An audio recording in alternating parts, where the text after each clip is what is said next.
Oh, okay, we're live. I'm also running late. I appreciate that. So, tell you what I think I'll do is I'll count 30 seconds and say hello to everybody. We've got Sarita who's joining us. Hello there, Sarita. Welcome along. Good to have you here. Thank you very much indeed for being a little bit patient with us, especially if you are joining us from abroad, because as you may have seen on my social media post, we've had that 1 hour going back bit thing. We're a little bit behind. We're in front. I don't know. How the hell does it all work?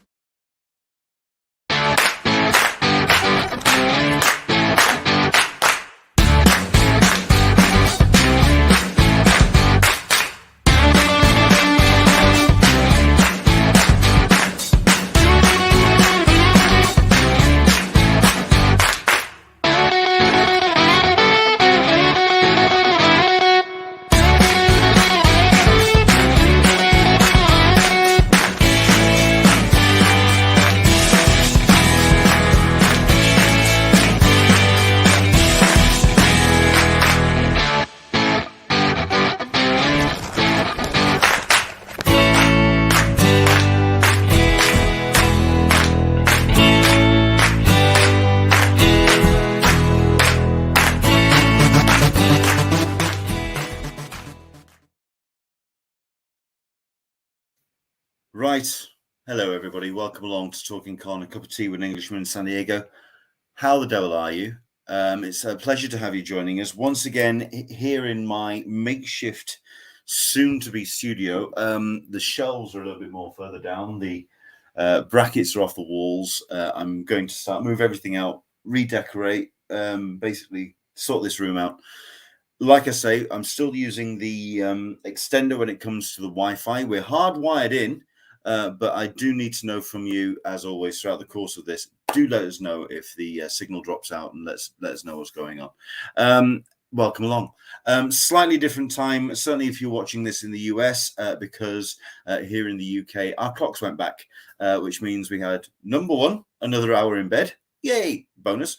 But for you guys, I know that it's going to be one hour ahead. So I think we're talking 6 p.m. at GMT, 11 a.m. in the West Coast, and 1 p.m. Or was it? Yeah, 1 p.m. in the East. I know it's 1 hour forward. But thank you very much indeed for joining us. Indeed, Michael P is saying hello. Good afternoon.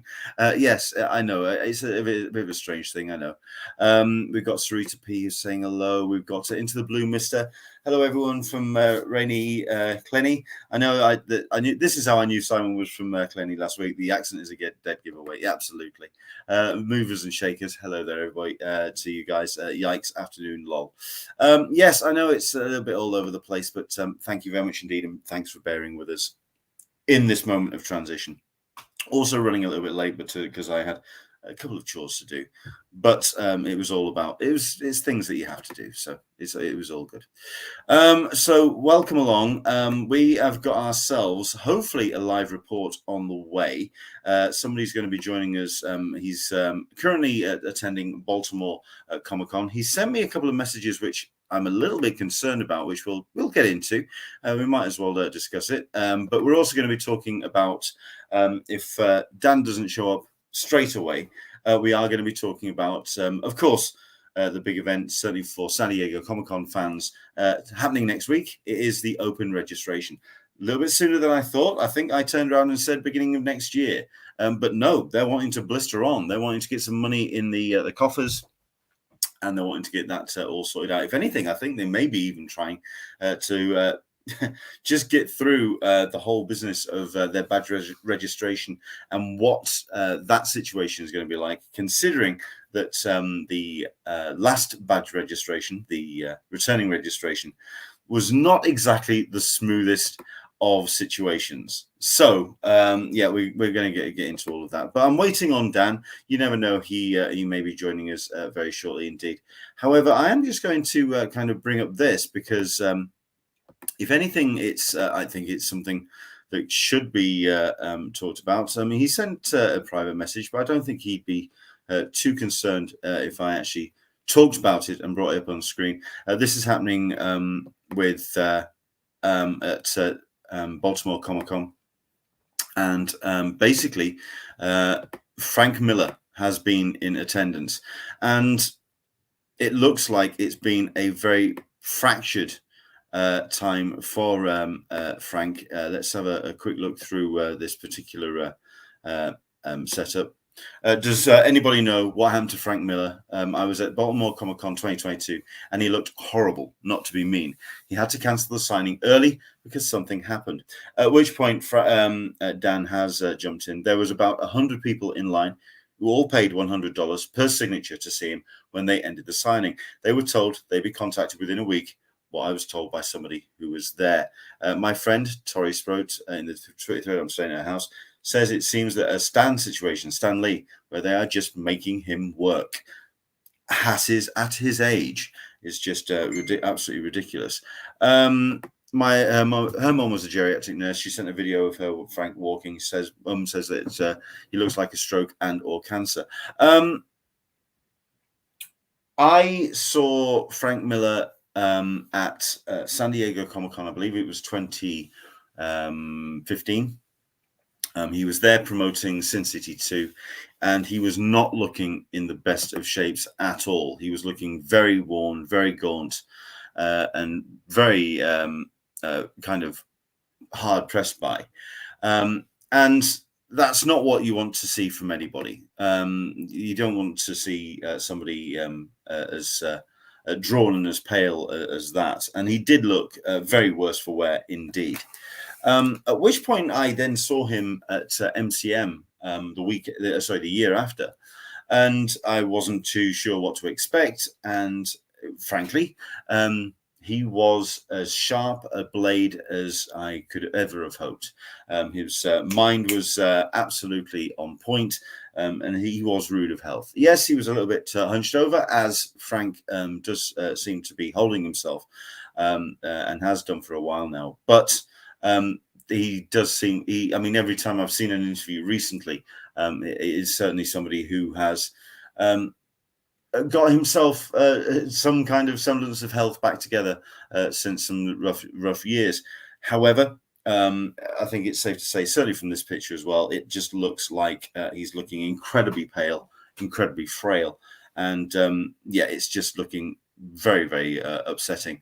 I mean, I'd like to say, I mean, the words of Dan Berry there, they're working him like Stan Lee. Stan Lee at the back end of his life really was just absolutely put through the ringer, purely off the good name of all the work that he had done over his career.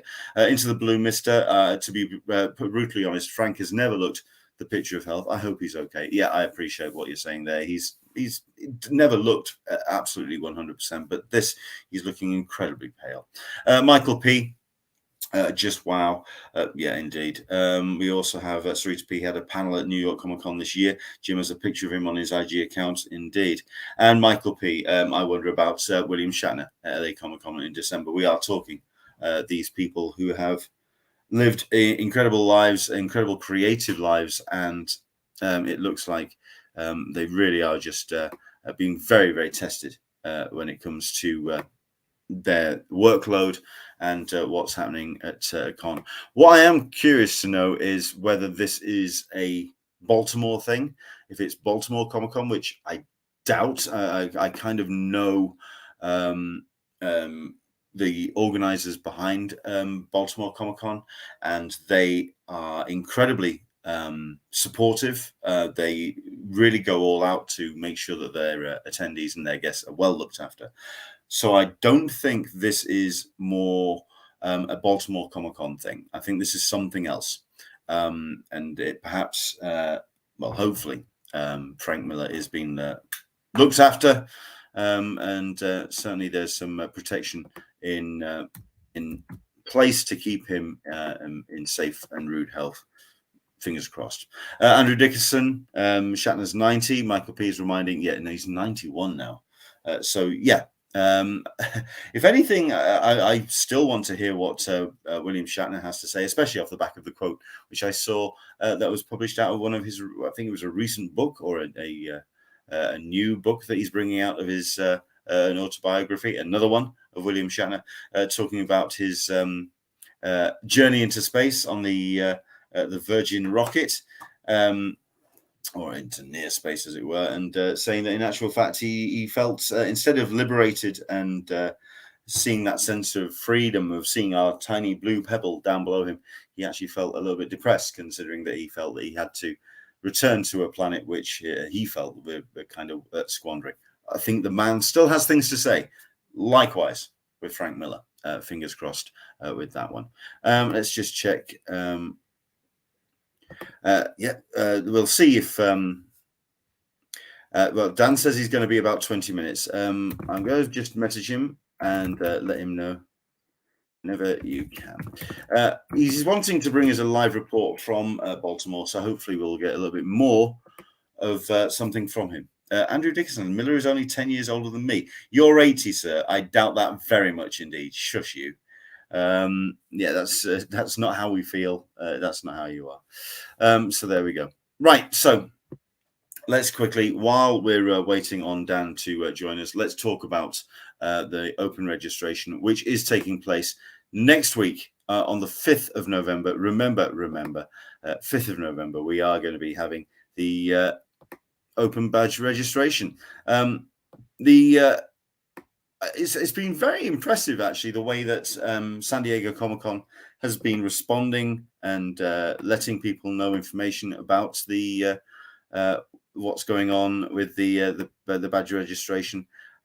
So it's been very impressive to see how they've been looking after fans and letting them know as much as they possibly can, if anything, because it is all entirely under their control. It's under their jurisdiction. It's under their member ID tab that's available on the website.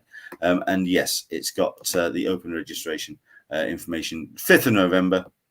And it's, again, going to be accessed via the member ID account. Yes, we strongly encourage you to click here for more information about how to participate. Well, we can do that. We can have a look at that. It is very much all the information as required. s10e11, they seem confident that things will work out smoothly this time. I'd like to know how they have that confidence, considering that it really was a very fractured affair that took place for the badge registration for returning registration. But they are being very forthcoming with all the information, especially when it comes to how it's going to go ahead. 5th of November, the Q8 waiting room opening at 8 a.m. Pacific, with a sale commencing at 9 a.m. Pacific 1 hour later. Make sure to enter the waiting room prior to 9 a.m. Pacific to participate. We are talking the member ID and last name of friends, the days they want, and all the information for 3 eligible participants, including the person that's going to be entering into the waiting room as it goes.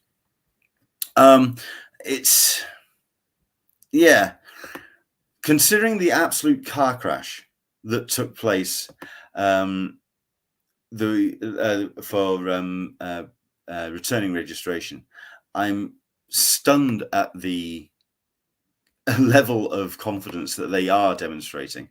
But I mean, they're kind of making as much as they can to show, put on a brave face for this, considering that one of the best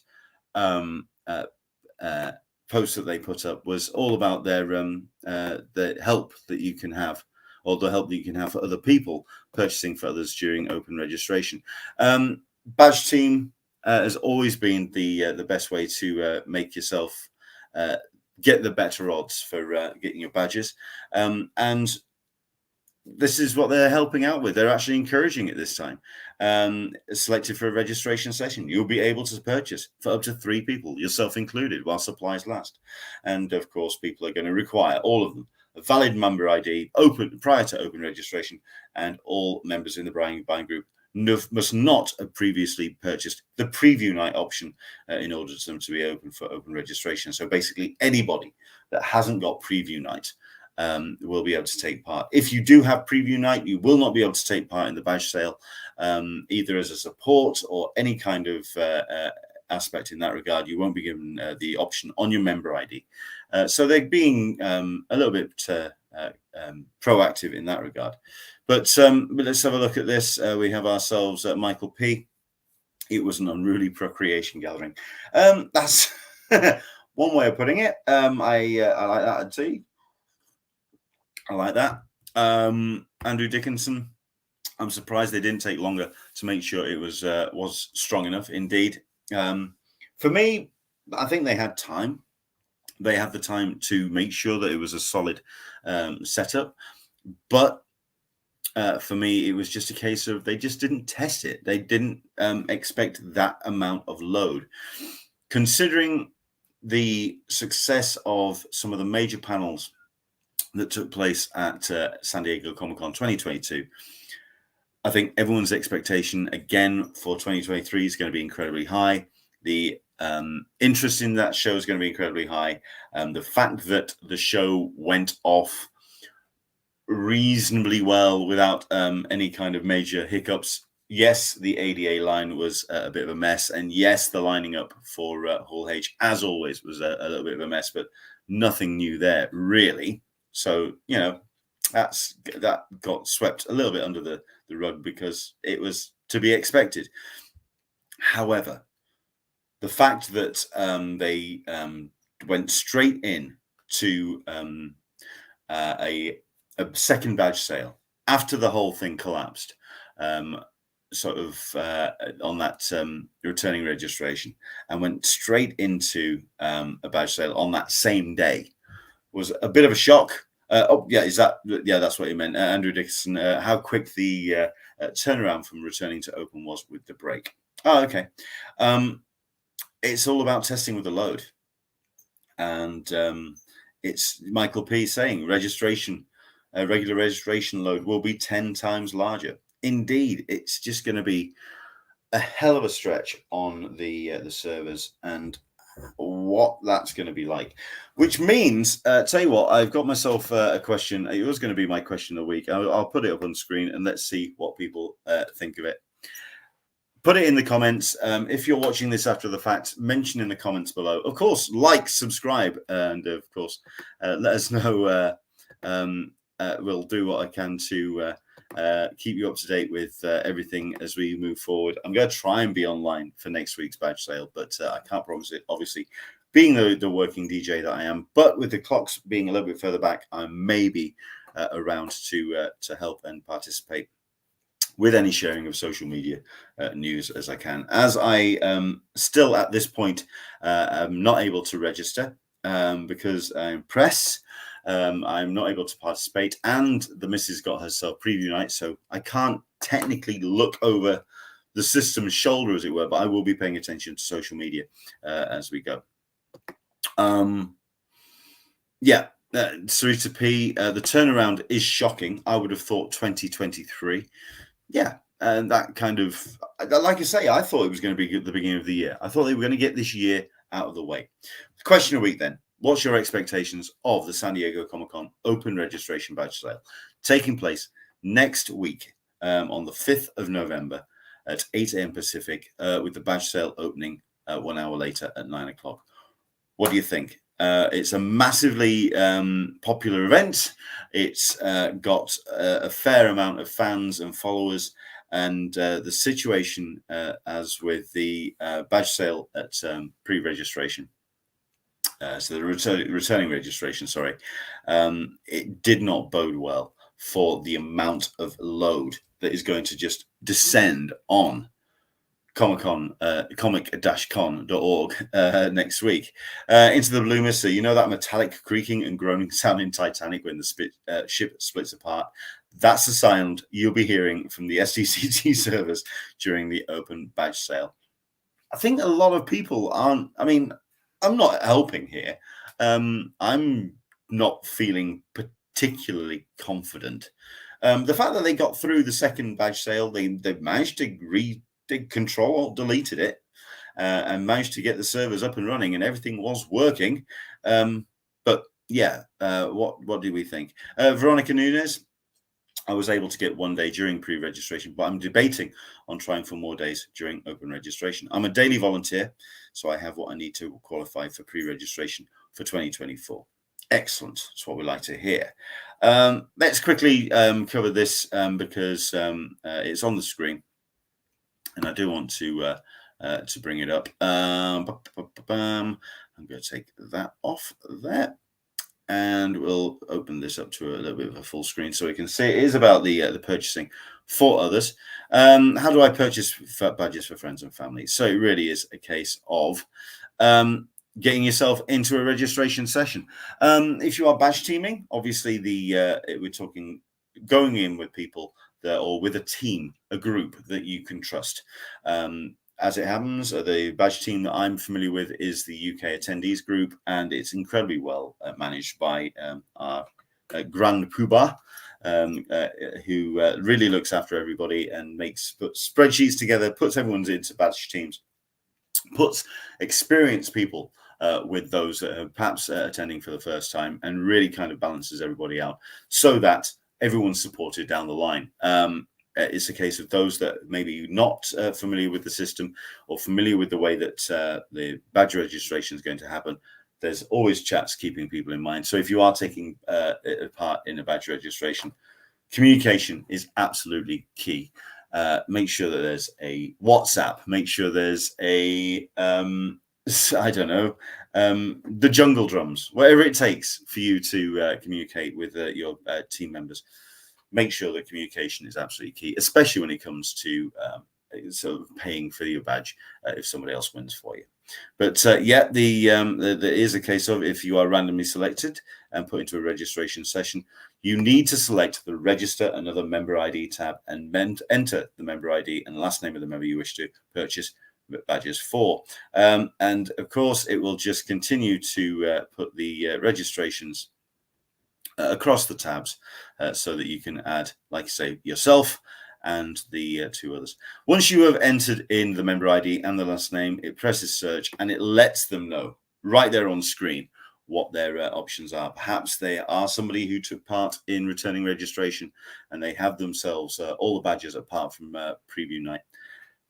Again, it's going to be quite the load. Are you thinking about joining a badge buying group? Of course, it's going to give you as much help and advice on that.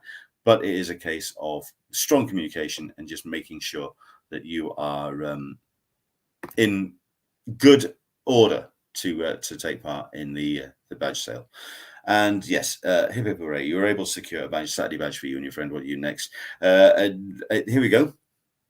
Round of applause needs to be had for you and whoever you bought for. We're already ready to see you next July. Now to the nitty-gritty. Order acknowledgement emails will be sent out immediately to each badge holder, so keep an eye on your inbox. It's being very encouraging that you've got yourself a Saturday badge, but it is, I think, a lot of people very interested to just getting any badge they can, if anything, because then, of course, any badge that is purchased and used, of course, it does have to be activated at San Diego 2022. You will be able to apply for the open returning registration for 2023. We've got ourselves the question: what are your expectations of the SDCC open registration badge sale? Sarita P, it's going to descend into the black hole again. That's the one expectation. Yeah. I really don't know. I really don't know how. I mean, we're talking a serious load that went onto the server for returning registration. This is open registration. It's a free-for-all. And that amount of people logging in for this badge sale is just going to be an incredible load on their servers. Andrew Dickinson, I still think it's a quick turnaround as they may still need the 55,000 times 300. That's 1.5 million dollars left on the table. Understandable.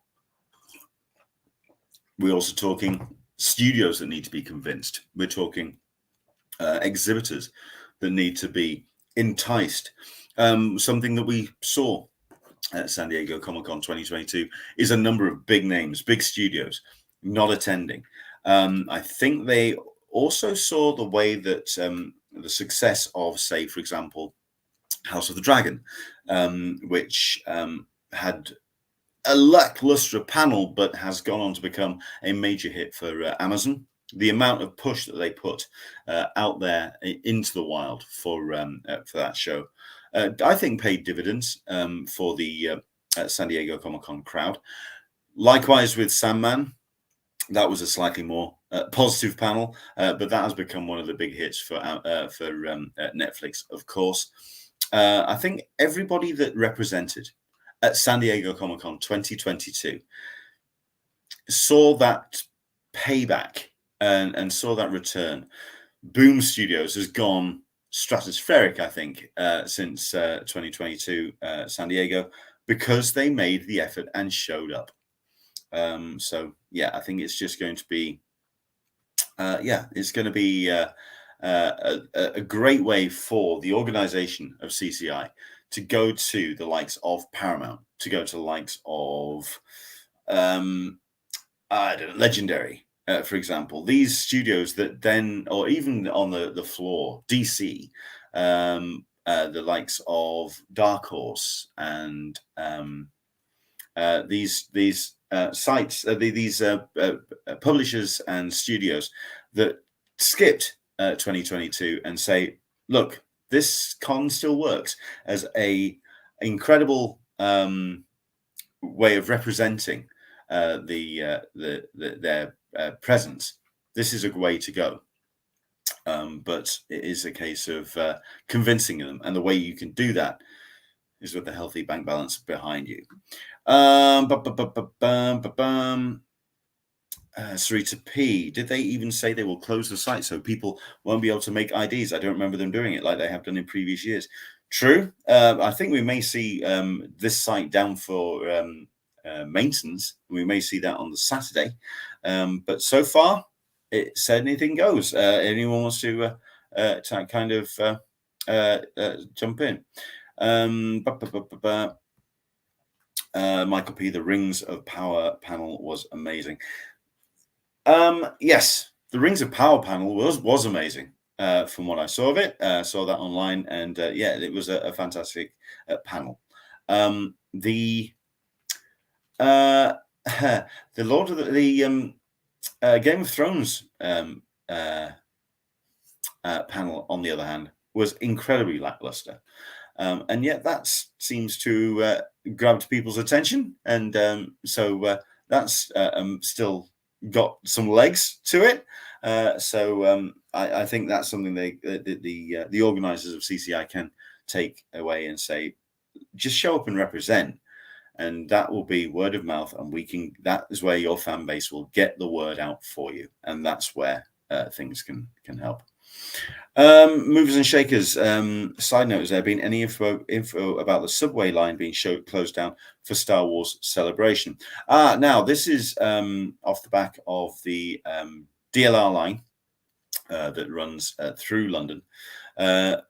At the moment, we're not hearing anything in terms of any shutdown. I mean, we are talking some time away until Star Wars Celebration, and hopefully they'll get some things sorted out. But of course, you also have the likes of the Elizabethan line, which is now running through the area of Docklands and providing that artery of travel all the way through London and all the way to Docklands. So I think at the moment there aren't any issues. We have seen some local the local stations being closed down for MCM Comic Con, but to be honest, this is something which locals going to MCM Comic Con have been more than aware of for some time. This is not the first time for them. Speaking of which, let's talk about really quickly about that, because we have had one or two people showing up and heading to MCM. One or two people cancelling, unfortunately, which has kind of really put a dent in MCM's fortunes.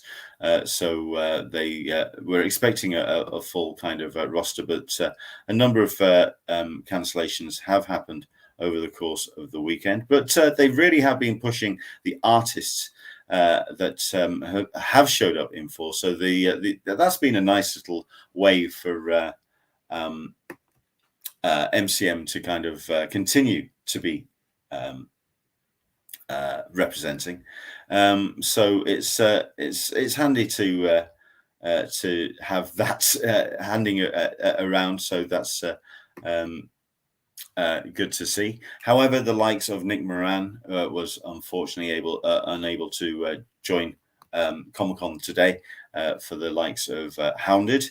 And there was another cancellation as well. There's been a couple over the course of the weekend, which has been a bit of a shame. But still, it's looked like a lot of people have been particularly excited to be back at the XL.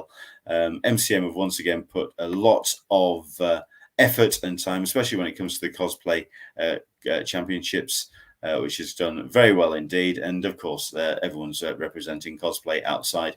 And thankfully, the weather has done particularly well for them. But yes, so far, from what I can tell, a lot of people being very happy with MCM being back at the XL. Andrew Dickinson talking no L. The DLR is going to be closed over Easter. Easter travel chaos, full list of TFL tube closures and disruption with Heathrow and Gatwick chains affected. It's going to be carnage, he says. Okay, I stand corrected. But then again, like I say, that's not exactly a massive surprise, because what they do with the DLR is fractured around that particular area of London as is. The DLR will be closed between Print Region and Beckton from Friday 15th to Sunday the April 17th to enable improvements to be made to the Beckton depot. Replacement buses will be operate between the Beckton depot and operating between Custom House and Beckton, which is a fair old trek at the best of times. So hopefully that's not going to bring too much disruption. But at the end of the day, it's a lot of people trying to make their way to the XL. We'll see how that goes. Michael P. talking about the House of Dragon. The House of Dragon panel was typical for them. George R.R. Martin was the most exciting person on the panel. Yes, I'd like to say I was a fan, and I saw what I saw. And yeah, that was a lot of fun. Continue to let us know what you thought of, or what you think of the open registration, while I do my best to get hold of Mr. Dan Berry and see if he can give us a bit of a taste of Baltimore, because I want to. I'm a massive fan of this particular show. Certainly for the engagement that they have with the fans.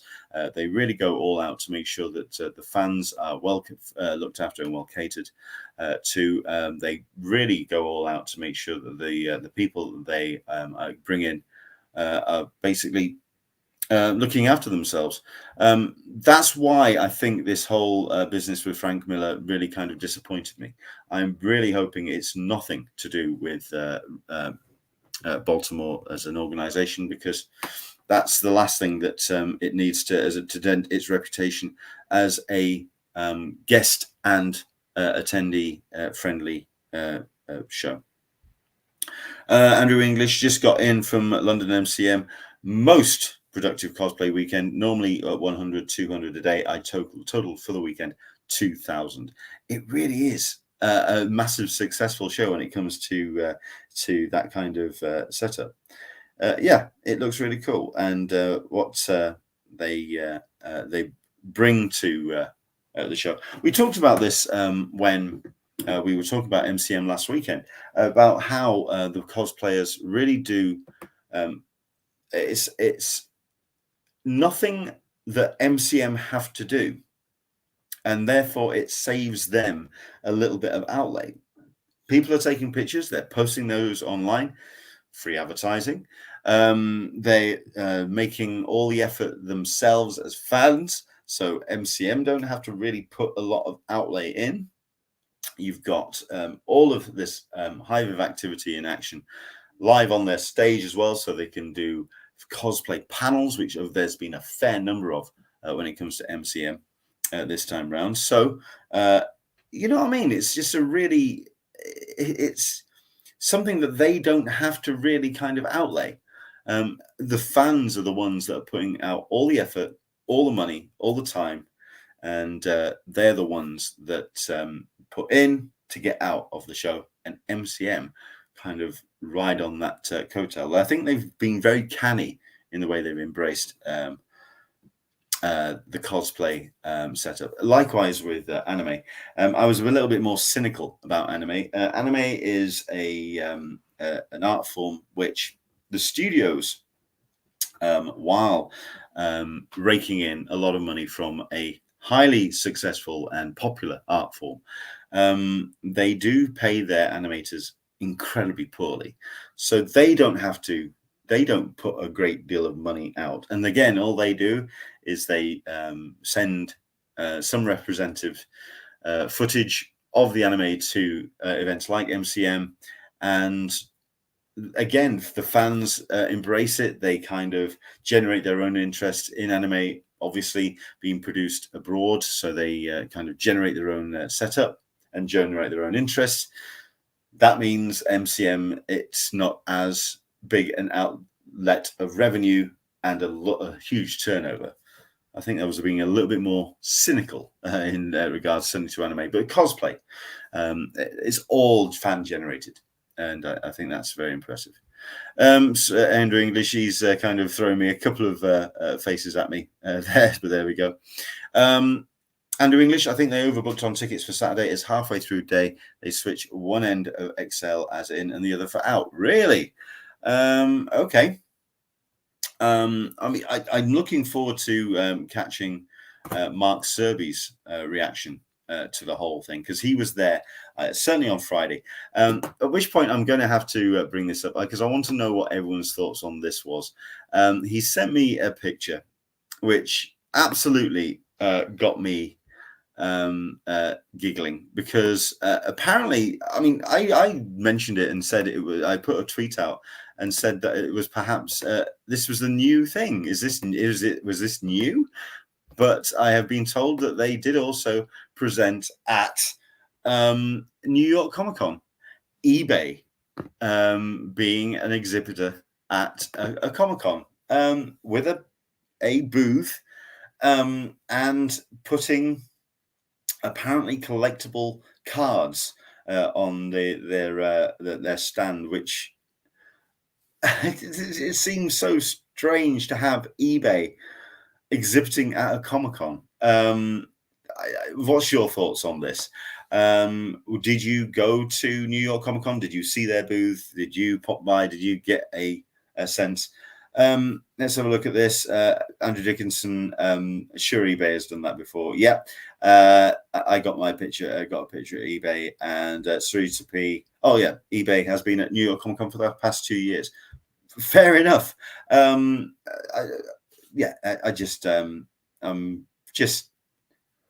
just really curious about it. I mean, I showed the picture to Caroline, and she reacted in a very similar way to me. It was like, really?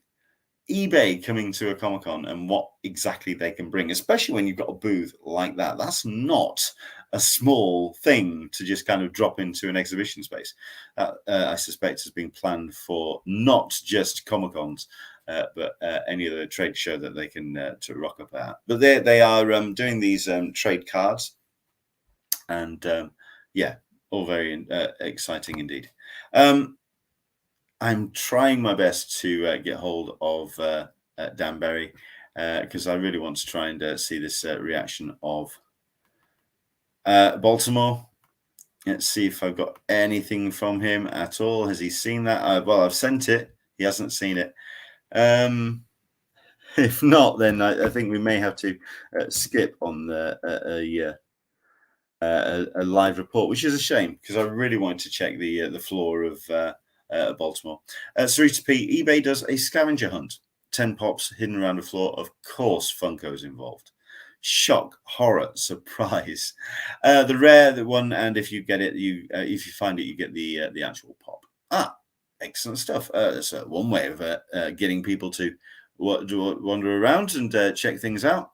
eBay, you get your picture taken, you choose a profession, you choose your stats, and then get printed out. Now this actually kind of got mentioned, so I'm going to do a little bit of a search and oh, hello. Then again, we may not have to. We may have Dan Berry joining us from Baltimore. So let's just wait till he gets his signal. Oh, my word. Okay. Hang on a second, Dan. Let's get you on full screen so we can see you. How are you doing, sir? Doing good yourself? Not too bad at all. Good to see you, or at least good to see the floor. Oh, hello. Al Milgram there, holding court. Excellent stuff. Yeah, that was Al Milgram and Jim Starlin. Well, I'm aware of his work. Yep. We were talking at the top of the shop about Frank Miller, the picture that you sent us. Your thoughts on that? What's your take on how that particular situation looked? Situation in terms of the line, yeah, because he got there a little bit late, which held things up. And then the reason there was so many is they rolled over tickets from the last signing that he had, so there's more people than they expected, which caused everything to be backlogged. Now, why? By the way, you've gone dark with your camera. Is that deliberate? Sorry. Yeah, I set it down. Yeah, I'm holding books in my hand. Fair enough. So yeah, the what I was thinking about is They never use it at all. Sorry, let me just get my sort this out. Get myself sorted. Help. Right. Okay. Yeah. Is the situation with Frank Miller? Is it looking like more his handlers rather than Baltimore Comic Con? I think it is more his handlers. Okay. Which is a shame. And Into the Blue Mist is saying, was that a Werewolf by Night? Yes, it is. You got that all content. Are you in line for Jim Starlin? Actually, Al Milgram. Oh, okay. Yes, he worked on this cover, so I'm going to have him sign it. That's where I'm at right now. Fair enough. Is that why you may be disappearing anytime soon? Probably, yes. So, yes, just I may. Tell you what, while you're in line, you've been to Baltimore before. You know the con. You know. No, I've not. This is my first time. Oh, sorry. I do apologize. So in that case, how's it been in regards to your expectations for the show? It blows it away. The artist alley, I mean, it's 99, maybe 99.5% comic creators and 5 celebrity guests. Whoa. Okay, so this is very much a comic-centric show, which is 100%. Yes. Absolutely. I mean, and the 5 celebrity guests were 4 Disney princesses, voice actresses, and John Leguizamo. Fair enough. And when it comes to the guests, are we talking legacy creators or are we talking up-and-coming talent as well? Actually, both. I mean, yeah, people like Jim Starlin, Mike Grell, Al Milgram, and then you have newer people like Andrew Papoy, Liam Sharp, who's not really newer but newest, Stuart Sager. So it's and then even a lot of independent creators are here. Excellent stuff. I think I may just go just to me. If I'm seeing a black screen, then I think I'll. I want to see the show. I want to see. Okay. That's fine. But I appreciate that you may have to disappear at any point. We've just been talking about MCM, talking about cosplay. How's the cosplay been at Baltimore? Is it something that's a strong element at this show? Not super strong, but there is a lot of cosplayers here. Okay. So it's not exactly going to be doing a cosplay competition or anything. Actually, they did have a cosplay competition yesterday. I don't know how big it is today. I never made it over there. Fair enough. And again, let's talk about your highlights. Highlights for the weekend? Just seeing tons of creators who I've never seen before, like Mike Dringenberg, who inked the early Sandman issues, made his first con appearance in at least a decade. Wow. Okay. Yeah. Into the Blue Mist is saying it doesn't look crazy busy. What time we're talking there? It's about 1 o'clock, 2 o'clock there. It's a quarter to 3. Quarter to 3. Okay. And this is the crowd as is at this time. I mean, how was it over the course of the weekend? How's it been so far? It was a little bit busier at times, but this is pretty much how it's been all weekend. Very low key, very easy maneuver, large aisleways. Yeah, between each side of the row. I mean, yeah, you can see how wide the aisles are. And the people are attending. I mean, are they? What's the vibe in the room? Is it a positive feeling vibe, or is it a bit more hardcore comic fan intense? I want to say it's probably more the hardcore comic fan because, like I said, it's almost 100% comic creators. Excellent stuff. And panels as well. What's the situation been like with panels? Tons of panels. I mean, there was like remembering or God, I'm having a brain freeze. Remembering Tim Sale panel. There was a Neil Anders panel. There's tons of spotlight panels with a lot of the guests like Al and Starlin. So there's all kinds of panels. Excellent stuff indeed. I mean, I think it's safe to say, I mean, Into the Bloom is saying it doesn't look crazy busy. Just looking at the room, it is very, very quiet. Yeah. I'm going ahead. So I think I'm going to have to, shall I leave you to it? Okay. I'll be back in a minute. Okay. He's going to put himself on mute, so we'll leave his camera on. You never know. He may just show up, but he's going to go on mute and, certainly speak to the legendary Jim Starlin and Al Milgram. We got s10e11 P, but Baltimore Con has always been about the comic artist and most of the other cons around. And I mean, Dan's getting himself some serious books signed up there, so that's rather handy for him. That's rather nice. So yeah, I mean, I'm encouraged by the fact that number one, a comic-centric con. Always good to hear that those are still being promoted, still being looked after.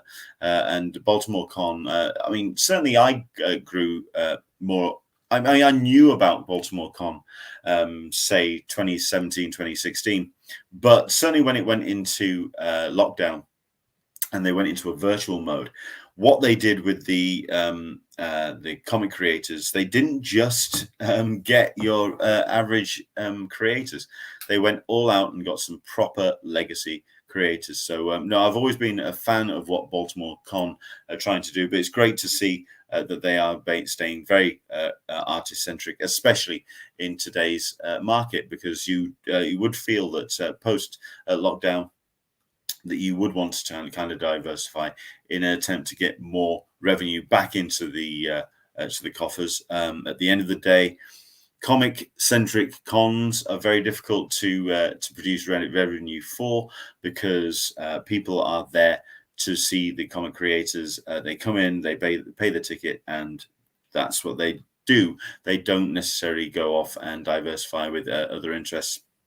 Is very kind of laser focused on a certain fandom, which kind of makes sense. But other cons which have diversified, they've found ways to kind of look at not so much passing trade, but certainly people who would maybe not necessarily just come in for the comics and see other fandoms and embrace those.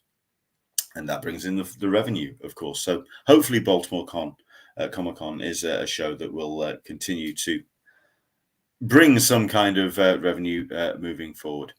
I think I may even abandon Dan at this point. I kind of knew this was coming because when the clocks went back here in the UK, I knew that it was going to be right in the middle of the day for Dan. So I knew it was going to be a little bit of an awkward squeeze, especially if I knew it was going to be a busy day, kind of doing what he needed to do at the show. But I think that's just what happens.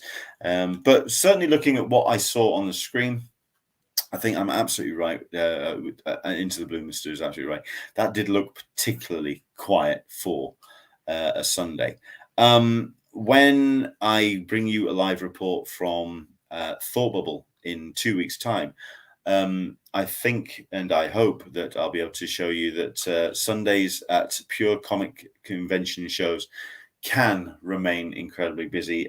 Harrogate and Thought Bubble themselves really do go all out to kind of really present some content and some excitement, or literally to the close of the show. I've never seen the likes of Thought Bubble kind of take that lull right up until the back end of the day. But this looks like a very, very quiet day. But then again, when you've got the likes of Al Milgram there, sketching right in front of you and doing artwork right in front of you, that's exactly what you want to see.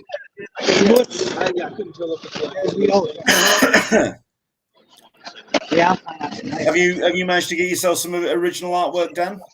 I have. I picked up a sketch from Walt Simonson.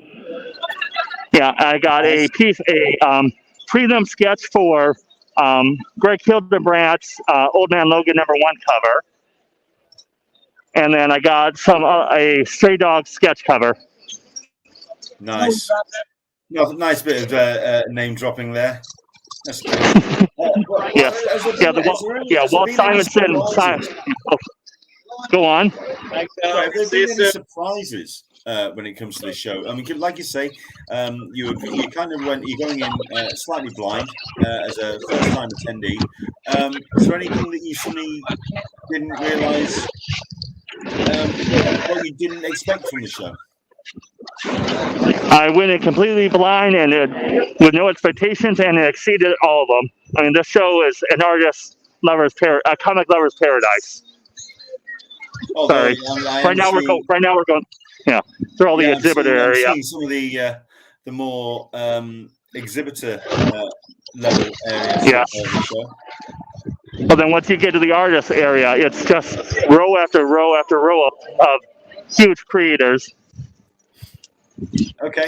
I mean, the picture that was sent to me by Mark Serby of eBay at MCM, that was a surprise to me. Has there been any surprises about any exhibitors or anybody, or the way that it's been laid out? Any surprises from the show? Not really. I mean, Mike Dringenberg was a huge surprise because he wasn't even announced till maybe 2 weeks before. So I had to find some Sandmats to bring him. You seem to be chasing that chap in black. Yes, I'm going back to CGC. Right, okay. I see what you mean. I see what you're doing. Thank you. Yeah. Sorry, Thank I you. didn't twig what you were doing. As somebody who doesn't slab comics at all, I have no idea. But there we go. Cool. Well, tell you what, Dan, I know it looks like you're incredibly busy keeping up with him and doing what you can with your books. So I'm going to let you get off and enjoy the rest of your show. If you can, in a short sentence, tell me what you think of Baltimore, and will you be going back? Yes, I will, and I love the show. There you go. Thank you very much indeed for a little bit of a brief report there. I mean, I appreciate you're a little bit distracted, but that I understand. Oh, Comic Connect in the house as well, and but that's a very quiet-looking con, to be fair. It is very low key. Interesting. There we go. Thank you very much indeed, Dan. Do take care. Enjoy the rest of your weekend, sir. Cool. Thank you for your time. Yeah, interesting. It looks very quiet.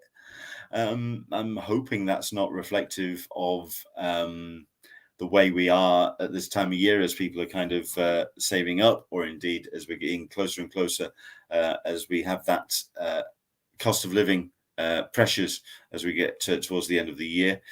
Fingers crossed that that's not reflective of that, and we will still have bodies attending Comic Cons throughout the course of the rest of this year and entering 2023. Into the Blue Mister, I was lucky to meet Jim Starlin at UCAC in the late 80s. At the time, I had no idea of his back catalogue, and got him to sign his Gilgamesh 2 series. I could face palm myself now. I can understand that. To come across a creator and not really understand all the legacy stuff that they've created over the career. But there we go. Right, that's an hour. I think we can wrap things up. I'm very happy with the chance that we got to see Baltimore. I'm very happy with the chat that we've discussed about SDCC and also MCM as well. So thank you very much indeed for joining us today. Next week, we are hopefully going to be joined by a creator that's launching a new Kickstarter off the back of a successful run of books that they've been putting together. Really looking forward to speaking to them, and especially considering that not only is it a successful Kickstarter or off the back of some successful Kickstarters, we are now entering a period of time to launch a Kickstarter in October and November is a very trying and challenging prospect, as people are saving up for Christmas. And like I say, the funds are getting a little bit tighter for people who are doing their best to save their pennies and heat their homes and keep the fridges full. We'll talk about that as we talk to our creator. It's going to be confirmed over the course of the next couple of days. But yes, that's our show. Thank you very much indeed. Once again, if you're watching this after the fact, the question of the week: what's your expectations of the San Diego Comic Con open registration badge sale? Is it going to go smoothly? Is it going to crash and burn in a most disastrous fashion? Or are they just going to hold on to this by the skin of the teeth to make this thing work, considering the amount of pressure that's going to be on those servers next Saturday, the 5th of November at 8 a.m. Pacific? I'll be paying attention to that. Hopefully you'll join us next Sunday and we'll find out what the aftermath of the open registration badge sale is. And of course, if there's any guests that you want me to get on the show, I'm doing my best to kind of line up all my interviews for Thought Bubble. I think what I may be able to bring you on the Sunday of Thought Bubble is a little bit of a live report, but then a bit of a video montage of all the interviews that I'll be hopefully be able to put together next week. So I'll try and do my best to bring you all the excitement from Harrogate in 2 weeks' time. But that's what we've got lined up. Thank you very much indeed for joining us today. Do take care and enjoy the rest of your weekend. As always, please do like, subscribe, hit the notifications, and join us for next week's show as we bring you yet another Talkin Con, a cup of tea with an Englishman in San Diego. From myself, Leonard Sultana, and from Dan Berry, joining us from Baltimore Comic Con. We'll see you again soon. Take care. Bye-bye.